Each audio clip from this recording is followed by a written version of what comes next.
Hello, my name is Renee L. Rose. I'm the founder of Explore Art Talk.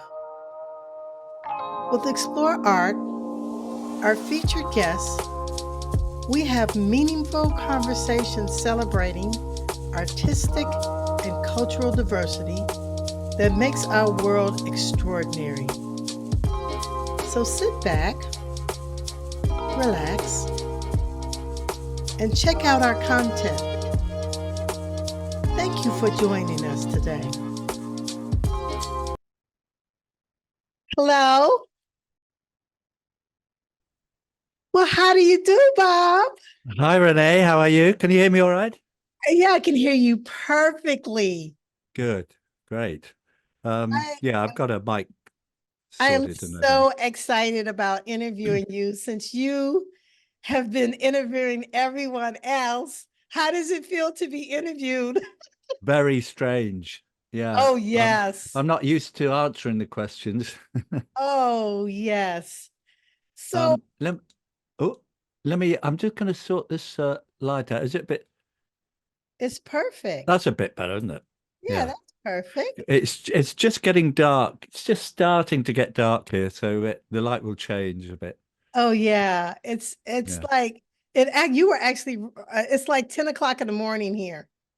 Oh, really? Yeah, Yeah. it's gloomy Nice. outside today, though. You know how it is Yeah. in the winter. Yeah, it's gloomy. It's been raining this week in Chicago.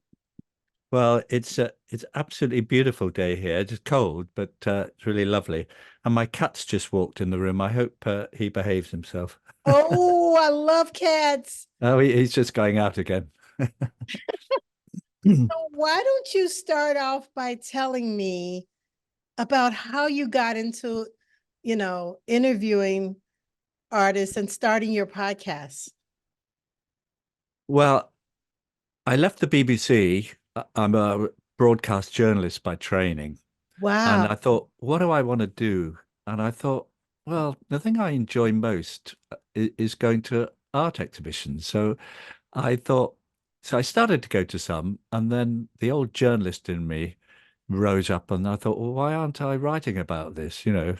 So a friend of mine who worked on the Huffington Post said, well, why don't you blog for us? So I started doing that, but I always made a point of interviewing the artist every show I went to, because I always felt that especially with abstract art, you needed a way in kind of thing, and it gradually went from there. And I did that for several years. Mm. And I started introducing an element of audio within the reviews so that, I'd write up the review and then I'd interview the artist and I would put a minute or so of him making a key point in the review. Then lockdown came, all the galleries were shut. So I thought, here's my chance. Everybody was podcasting by then. So I thought, oh, why not? I was initially reluctant because I thought art, audio, do they go together? Then I thought about it a bit more and I thought, well, yeah, I've got websites, I've got Instagram and so on. So yeah, I started doing, well, 30 to 40-minute podcasts and haven't stopped. So you actually started considering art during the pandemic when everybody was locked down. Yeah, exactly. Because artists were working on their own without any way of showing, and they wanted to talk about it. So it gave us all something, and we all had something in common, of course.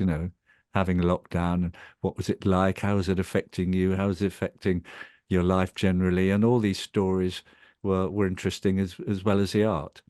Yes, yes. So prior to the lockdown in your career, did you focus on the arts at all, or is this is just was a personal hobby? It was really just a personal hobby, Renee. The Oh, only time I really came up against art professionally, I suppose. You see, I was the obituaries editor for BBC News for many oh, years. oh, And it was my job to make sure that famous people who died would have their obits aired on the TV news or the radio bulletins, and occasionally, because especially before 24-hour news came on, um, you had to fight for airtime, on the news, Yes. and artists, generally speaking, wouldn't get on unless they were very, very famous. Yes. For example, and I was quite pleased in a way that I knew the work of Henri Cartier-Bresson. I liked his work, and when he died, I really fought to get that on the TV news because I thought that this was the best medium in which to show his work. You could see Yeah. it and you could hear people talk about it. I interviewed David Bailey, the photographer, about him, and but generally speaking, there weren't many artists who made the news. Francis Bacon was just before I started, or just as I started, and I actually put that on. But very few artists would make it there. Nowadays, with 24-hour news, yeah, you'd get a lot more. Yeah, and I mean, people like in this country, David Hockney are a household name, so he would probably lead the bulletin. Yeah, one of the reasons why I started Explore Art is because visual artists, although I my magazine is about other types of art too, but visual artists, you are right. They usually never get in the news. And last year in 2023, there was a decline in media outlets. More media outlets closed than any other year in the United States. Local papers and everything are going. So that has really affected the coverage for the arts, for visual arts. I mean, do you find it's like that in Europe too? Yeah, it's definitely like that. And one of the reasons I think that I've managed to get a lot of artists on my podcast, and I do one a week, is because apart from the big blockbuster shows, at the big museums like the Tate or British Museum, V&A, and all those, they get full coverage in all the media. But your average show in your commercial galleries don't get a mention at all. And so artists generally are thrilled when they get a chance to advertise themselves and also an exhibition that they may have coming up. Since you're from the media, why can you explain to me why that's so? Why is it that they don't really cover visual artists? Is they do it for musicians, so they do Yeah. it for dancers. Yeah, I know. And especially as more people visit museums than go to football matches in this country, it makes huge amounts of money. Not only do they not get the coverage, I think it's probably because there are hundreds of galleries in London, just as they probably are in New York, and I don't know about Chicago, but there are so many going on that they get coverage on smaller websites. Yes. You might, for example, there's a couple of digital magazines that publicize works, but they don't get into the nationals unless they're big blockbusters. And that's a great shame, but there aren't the media outlets available, I think, to to cover them, really. It's a shame, as you say, because musicians get it all the time. Yes. They've got a lot of galleries. They've got galleries in New York and Chicago too. But another thing that's happening, a lot of galleries have closed because of the big expo shows. Because now they focus on those so much. I mean, we have some galleries, but a lot of them have closed because of that. And they definitely do cover. Do you ever cover any of the Freeze or any of the other expos? Yeah, yeah, I've been to the Freeze. In fact, I one of my podcast guests uh, was exhibiting at the Sculpture Freeze in Regent's Park. Oh, wow. I covered the Freeze. It's very, very hectic though. Yes. I'm not a great fan of going to exhibitions where you have to fight your way around, and I much prefer a rainy Tuesday night where I'm only one and a few others in there. But one of the great advantages, you find this, Renee, is that when you're interviewing the artists who has a show on, you get to go just before the show in order that you can interview them in quiet. And so you get shown around the show by the artist with no one else around except maybe the gallery owner or something. Yes. And it's a great privilege, I must say. Yeah, it I is. remember It is. I remember one show, blockbuster show, a Hokusai, Hokusai and the Wave. Um, Yeah. his show, I can't remember which. I think it was at the Tate. Uh, Honestly, you could not move. You could. It was like a scrum, and that's no way to see art, you No, know. I mean, no, uh, if you want to look at, say, a Rothko or something that's very contemplative, you don't want you don't want thousands of people scrimmaging around. It's just the way it is, I suppose. But on the other hand, it's great that so many people want to see good art. yes. Whenever I go to the Art Institute Museum in Chicago, I pick odd hours because I want to absorb and see the art, or the Museum of Contemporary Art. I don't go during first opening. I always go at odd hours because of that. I want to be able to absorb the art and have a little privacy without having thousands of people around me to really You enjoy. know, Because you're it's funny. right, you can't really see it. Yeah, it's funny you should mention going to openings. I don't go to as many as I used to, but whenever I'd go to openings, I'd see a group of about half a dozen people who all meet up at openings, and they sit around drinking the wine. And I've never seen them actually look at the art. Yeah, It's that's exactly what extraordinary. happens. If Yeah. I'm going to an exhibition of an artist or someone, I go when it's the day, when it's just after the openings, when it's just, the extension of when you can see it, because there's usually no one there. Because you're right, during the openings, people are using it as a social event a lot of Mm. times, and you can't really see the art the way you want. So I No, think we're exactly. alike in that sense. So Yeah. tell me some of the artists you have featured that you were really fascinated by. Can you think of any? Oh, yeah. Yeah. I mean, I can give you a whole list. Go Um, for it.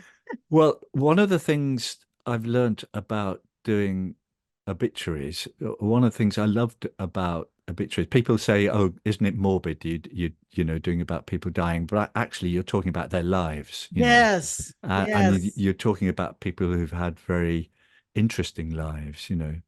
Um, and so that's kind of carried over with me with my art podcast because apart from the art itself, I'm always looking for a backstory. And yes. I often get interesting backstories. I mean, I remember one of the first I did was an art, a sculptor called Michael Sandel, who's actually a member of the Royal Academy here in London. Oh, And he had a very interesting background. His parents they didn't get on very much. And there was one story he told me when his mother was so fed up with him, she served them breakfast with rat poison. oh my You know, God. I know. My question obviously was, did you eat it? But he didn't know. And yeah, and so many interesting things come up. I remember there's a guy called, you might have interviewed him yourself, actually, called Jim Stanford, who comes from Las Vegas. And he learnt how to paint in his youth, but he'd never been to any big museums because at that time they didn't exist in Las Vegas. Then one day he went on a trip, his first ever trip to Europe, and he went to the Prado Museum in Madrid, and he saw some of these old Renaissance masters that he'd read Yeah. about but never seen, and he was so overcome by them he fainted. Oh, And it's wow. it's something called Stendhal syndrome. He discovered later, and I've Oh, wow. one or two artists I know they haven't fainted, but they've been overcome by seeing artworks. Yeah.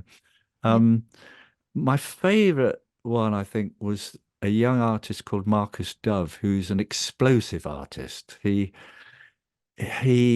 Wow. and his grandfather invented this sort of adapted something that would fire paint onto the canvas. Uh, anyway, before he told me about this, it was in a very controlled way, and it's interesting what resulted. But he was a troubled teenager. He was caught doing donuts, we call them here. It's when you're in a car and you Yeah, yeah, burn they do rubber that going here. around, Yeah, and he said he was crazy because the car was stolen. It was full of drugs and weapons, Oh, and somebody called the police. He was caught. He tried to evade them. He was, chased after by the police and was caught. And when he came to trial, his lawyer said to him, "What do you do, Marcus? Do you do anything?" And he said, "Well, the only qualification I've got is art." So the solicitor said, "Well, if you sign up for an art course, the judge might take, a bit more sympathy and might not send you to jail." And which is exactly what happened. And he wow. got off. He signed up for his art course. And to cut a long story short, I was interviewing him in a West End London gallery where his paintings were selling for four figures. And the nice Oh, story about wow. this, and the nice story ending was that he was now teaching art to troubled teenagers like he was. Oh, Isn't wow. That's what I that's love about you. Find yeah, so many it's interesting stories about people. yeah, it's uplifting. I've got um one sculptor, a really talented sculptor called Beth Carter. She sculpts these minotaurs, and they're very hangdog, they've lost their way out of the maze and so on. Hmm. And she told me it took her 10 years to realize she was actually sculpting her father because her father was the son of a slaughterman who regularly physically abused him and his brothers.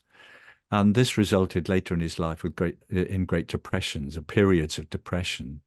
And that hangdog look was very much her father, which I thought was fascinating. Yes. Um, what my most watched listened to, sorry, podcast was by a woman called Maro Gorky.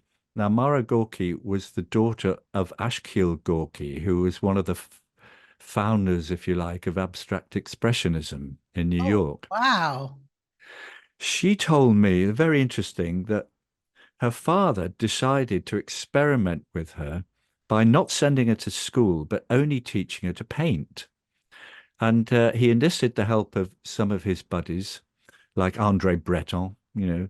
Uh, she had her first painting lesson with her own easel at a year and a half. At the age of 3, she was imitating her father's work. Um, and unfortunately for her, her father committed suicide. Oh, She was furious because her mother never told her until she was much, much later, much, much older. Um, but then her stepfather decided to send her to school, thankfully. So, but now she lives in Tuscany in Italy and paints very interesting landscapes, So, wow. that sort of story I just love, those Yes. interesting details. Yes.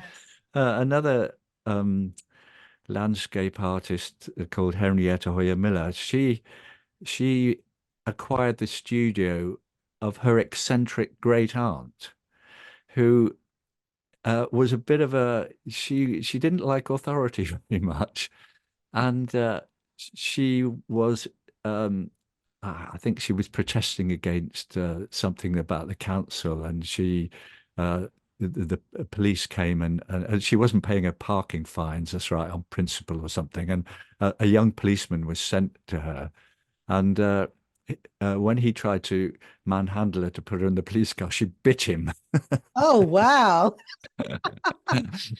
And all these little stories that go. I mean, some are a lot more serious. Hannah Shanavaz is an British Iranian artist who Oh, bases a lot of her work on Iranian mythology. Yeah, oh, Iran wow. has a very deep and long uh, artistic culture, and but it just so happened to coincide when I interviewed her with the demonstrations that were taking place by women in Iran about the wearing of the hijab, you know. Yeah. And so I asked her, about that. I didn't know anything about her. And she told me that when she was in Iran some years ago, she was on a protest and the police came and started firing at them. And, she had to escape, within an inch of her life. And had she been caught, Wow. being a Brit, that she could have been, well, hostage perhaps, because that happened to Exactly. Or to jail a for previous life. one. Yeah, yeah. Yeah. So, Yeah. um, you know, there was a very sad one called Annie Nicholson, is known in artistic terms as the Fandango Kid. Her father named her that, and she was supposed to be going to a reunion with her family in New York. She couldn't make it, but her mother, her sister's partner, and her father all went for a helicopter ride, on a tourist ride Mhm. around New York. The helicopter ditched into the Hudson River, killed her sister, killed her sister's partner. God. Although her mother survived the crash, she died 2 weeks later, and her father already had a terminal illness. So the grief was so overwhelming that it Wow. completely changed her artistic practice. And now her art is solely directed towards helping people grieve. So she does very installations. She has a sort of a little disco van where you can dance away, and you get talking therapies that go with it. And she even hooked up with an ice cream manufacturer, and all sorts of interesting things that she does. And again, the uh, the backstory just so fascinated me. So, Sorry, go on. so how do you select your artists? How do you go about doing that? Well, in two ways, really, Renee. First of all, PR companies will contact me and Oh, asking wow. if I'd be interested in interviewing their artist, particularly when they have a show coming up, And I can then look at their art, look at their website. On artists' website, there's always an about section. Yes. So you get to know if if I see an interesting a kernel of a story there, I'll go for it. It's as important for me as the art itself because, Mhm. I don't like every art that artist I interview, but that doesn't Yeah. mean it's bad art. It's just that Yeah, just because right. I don't like it doesn't mean it's bad. Right. Um, but if there's a good story to go with it, then I'll always go for it. And the other way I go is just by looking on Instagram, really. Yeah, that's what Um, I do. I yeah. Instagram, LinkedIn, or sometimes like John Akin has sent me artists after I interview him. He's so fascinating. But sent me artists. That's how I usually find out. I've never had, guess I'm not as known like you are. I've never had a PR person ask me to interview for, one of their artists. Yeah, there aren't all that many art PR Wow. agencies, but they're all anxious, obviously, to promote their artist. And as I said earlier, only the blockbusters, only the big artists get all the coverage. So they're Yeah. very happy for me to get their artists featuring on my podcasts. So now that you're doing your podcast, do you ever push for any of your artists to be on network broadcast news? Well, locally, yes. Oh, wow. I've interviewed, for example, the last one I can remember was the sculptor Nick Hornby, who's also is not. My first question to him was, "How often do you get mistaken for the novelist of the same name?" Oh, And yeah, he recently opened three sculptures in London, all at the same, all different commissions, oh, all commissions that he, won, and uh, and the local news local TV news. Yeah, they featured him, Yeah, which I I'm can very see that. pleased about. Yeah, Yeah. I also happen to know the reporter on the London news, so that helped too. Yes, yes. Have you ever thought about having a broadcast show or trying to have a broadcast show on what you do? What you kind of like on on the internet, you mean, like on YouTube? No, not Yeah. YouTube, actually on the news to try to get it on like cable news or something. I don't think I would have the time, Renee, to be honest. Doing it, Oh, that there's advertising, there's TV is very different ball game. I mean, I'm sitting okay. here in my study talking to you. Yes, And my microphone probably cost me 100, well, maybe a couple $100 max. My laptop I had already.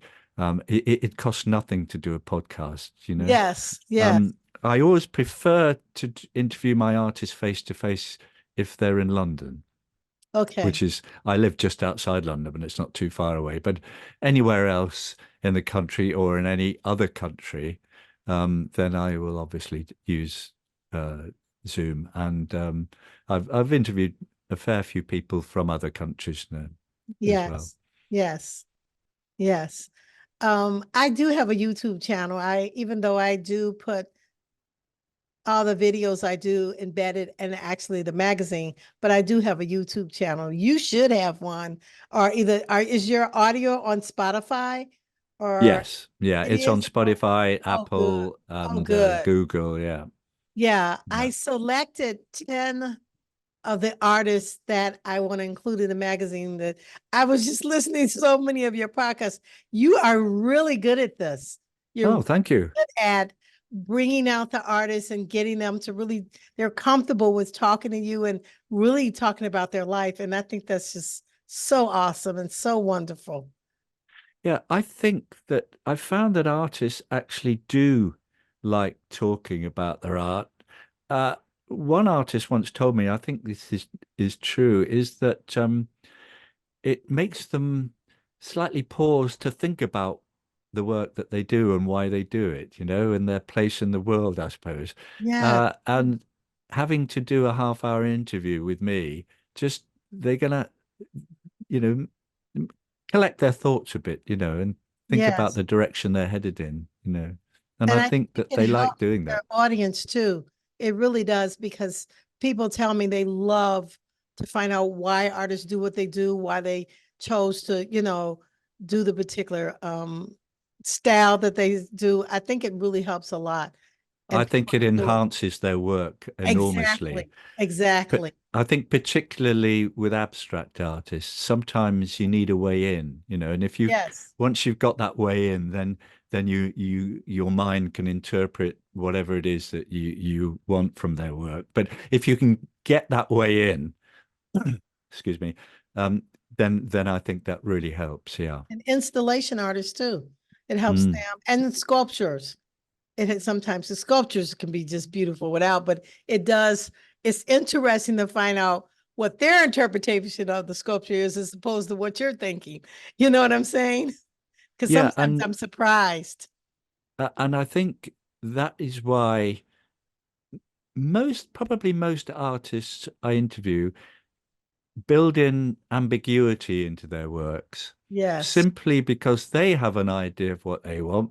Sometimes they don't actually. They just let their practice and the process take them to yes, areas that they never started off thinking about in the first place.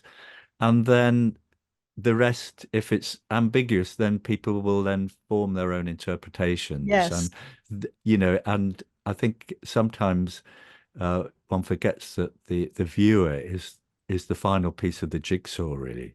yes. So, where do you see yourself with are you going to continue to do your audio podcast? Yeah, I hope so. Yes. Oh, good. Good. Because I think it's so awesome to have that in the world. We need to have work because art and culture is not taught in schools as much in the United States the way it used to be. I think it's kind of when I ask other people in other countries, it's kind of the same thing happening Yeah. unless you take an art class. And I think it's important for society for people to know about the arts and to hear about it and have a part of it in their lives. I think it I enriches your life. I couldn't agree more. Oh, And and I think that as a non-artist myself, I think it's helped me in some ways to first of all be more inquisitive in a way that artists may not be because they take so much for granted. Secondly, I don't indulge in too much of the jargon. Every oh yeah. area in life, every professional area has a jargon, and journalism was no exception. And I had to learn words like chiaroscuro and all those terms that you'd learn naturally if you did an art history course or you went to art school. Uh, and the last few years in which I've been concentrating in art has been such a learning experience for me. Just Yes. as artists themselves are always learning about their Yes. work and I'm an about artist themselves also. too. Yeah, That was my passion, but I had a totally different career. But I think it is fulfilling to have art in your life because it helps you think out of the box and be yeah. receptive and open.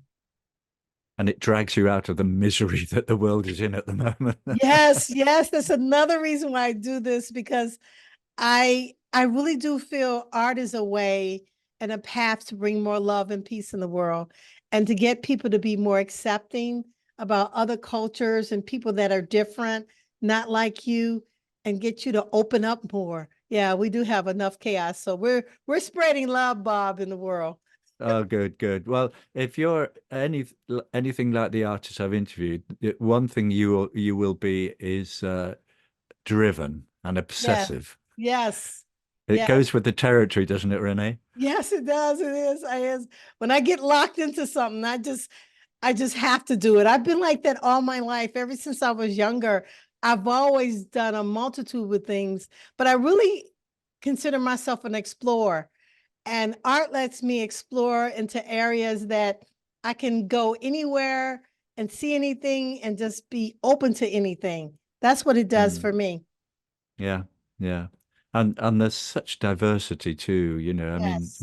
we've mentioned sculptors, painters, Yes. performance, and within those areas, there's so much variety as well. Yes. Yes. That it's fascinating, I think, the way that artists manage to convert ideas, emotions, concepts into their visual language Yes. well, whichever medium it might be, and it's just endlessly fascinating for me. Yes.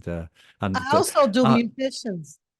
Do yeah, you yeah, interview? I do musicians, dancers, any type of genre of arts. And I also do things about culture, because there's a lot of cultural rituals and just things about culture around the world that I think people need to hear about it. They'll think it's fascinating. At least I think it's fascinating.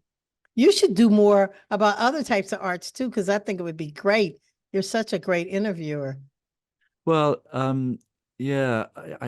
When you do musicians, how do you get around the copyright issue of putting their music on? Well, you can give them to give you permission for the copyright to put the music on, but I'm mainly getting so if I do a video about them, it'll be a video that I shot. So, which gives you copyright. I'm not really trying to do their music. I want to get the backdrop of their story and, Yeah, a yeah, lot more about them because I usually am not trying to focus on a specific song or what they're doing in music because they can go to Spotify. I want people to go to their own sites to buy their work. I think it's great for you because I'm like you. I want to hear about their history, about their mm, story, how they became an artist or who inspires them. And even with dancers too, their whole backdrop about them. That's the part that fascinates me about these mm. people because you can go to their websites or you can go everywhere to see what they actually do. I think you're great in bringing out the stories. So you should try other genres because I think it'll be fascinating. There's a lot of things that people don't know about artists that they don't really, they're so focused on their music or so focused on the dance. You don't really get to hear that part of them. Yeah, that is so true. because you were from Chicago, home Yes. of the home of Chicago blues, which I was raised on, really. Oh, yes. Although we have so many other genres, hip hop, and we were famous for house music well after the blues. But yeah, like long time ago when blues was really big in Chicago, I remember they said the Rolling Stones, Mick Jagger would come here, and a lot of famous artists would come here to listen to some of the blues people. Yeah. Yeah, So yeah, I know. That's right. Muddy yeah. Waters and Yeah. so on. Yeah, yeah, Yes, yes. Oh, yeah, it is. Live blues yeah. is really great. But Sweet Home Chicago, eh? yes, yeah. Have you ever been to Chicago? No, I haven't. No, I haven't. Yeah, I've been to London. It's nice. You ought to Mm, come one day. Well, I yeah. don't want to keep you, Bob. I really, really appreciate you allowing me to interview you. Well, it's been a real pleasure, and thank you for inviting me. Yes. Okay, I'll let you go and I'll talk to you soon. Thank you. Bye bye.